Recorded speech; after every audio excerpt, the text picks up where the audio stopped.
Hi guys! Good morning. For today's video, mag-Alcansya reveal tayo for 3 years here in Europe. Yung iba kasi, ang daming sinasabi na ito yung iPhone ko for 3 years.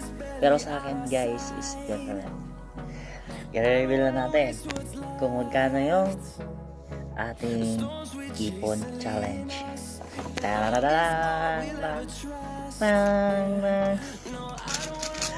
Sa 3 years guys, ito yung naipon ko. Puro barya. Ang daming barya oh. See? Ang daming barya. Tingnan mo ilan yung value nito. Kung ilang barya. Sa ganyan yung kadami yung ipon challenge ko. 3 years in Europe. Mabuti pa ngayong iba papel-papel sa akin kasi ito guys,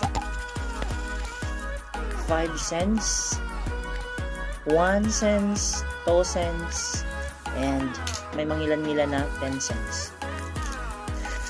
Kung bibilahin mo ito, dito aabot ng 5 euro. So, yan na po yung naipon ko for 3 years. Diba?